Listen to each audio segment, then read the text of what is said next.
మాత్రమే సేవింతుము. పితా పుత్ర పవిత్రాత్మ నామమున ఆమేన్. క్రీస్తునాథుని యందు ప్రియమైన దేవుని విశ్వాసులారా, తపస్సు కాలము 36వ రోజు ధ్యానాంశము కుటుంబము పిల్లల పెంపకం.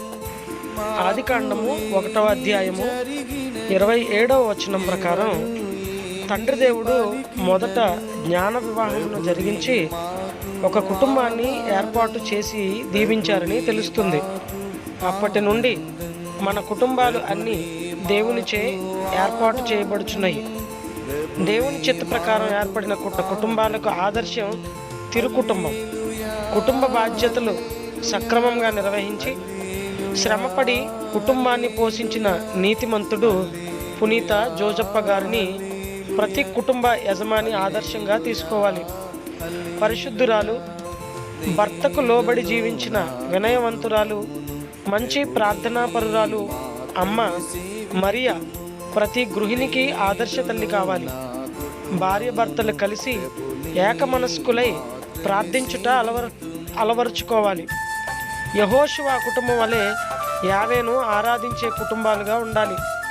యేసు ప్రభువు పెంచిన విధానంలో ప్రతి తల్లిదండ్రులు వారి బిడ్డలను పెంచుటలో శ్రద్ధ చూపిస్తే ఇన్ని నేరాలు ఘోరాలు ఎందుకు జరుగుతాయి? బిడ్డలు దేవుడిచ్చిన వరాలు. వారిని మొదటగా దేవుని సన్నిధికి నడిపించుటలో శ్రద్ధ, వాక్య జ్ఞానం నేర్పించుటలో శ్రద్ధ వహించాలి.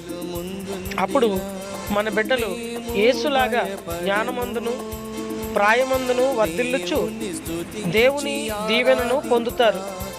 ఈ లోక సంబంధమైనవి సమకూర్చి పెట్టుటలో చూపిస్తున్న శ్రద్ధ వారి ఆత్మ విషయంలో శ్రద్ధ చూపిస్తున్నామా? నా కుటుంబంలో ప్రార్థన, వాక్య ధ్యానం ఉన్నాయా? బిడ్డలను దేవుని జ్ఞానంలో ప్రార్థనాపూర్వకంగా పెంచుతున్నానా అని ఆత్మ పరిశీలన చేసుకుని ప్రార్థన చేసుకుందాం.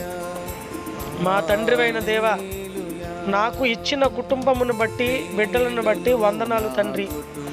నాకు చేసిన ప్రతి మేలును దీవెనను బట్టి స్తోత్రాలు ప్రభువా. ప్రార్థన, వాక్య ధ్యానంలో నా కుటుంబం చూపించే నిర్లక్ష్యాన్ని దయతో క్షమించండి. బిడ్డలతో కలిసి కుటుంబం ప్రార్థన క్రమంగా చేయుటకు సహాయం చేయండి. నా బిడ్డలను పెంచుటకు కావలసిన జ్ఞానం ప్రసాదించమని మనాథుడైన క్రీస్తు ద్వారా మనవి చేయుచున్నాము.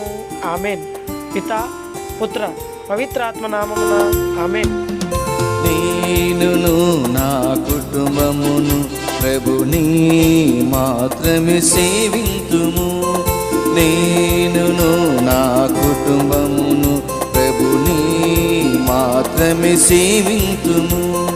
మాకు ఏమి జరిగినను, ఎవరు ఏమి పలికినను, మాకు ఏమి జరిగినను, ఎవరు ఏమి పలికినను, ప్రభువే మాకు ఆధారం, ప్రభువే మాకు ఆనందం, ప్రభువే మాకు ఆధారం, ప్రభువే మాకు ఆనందం.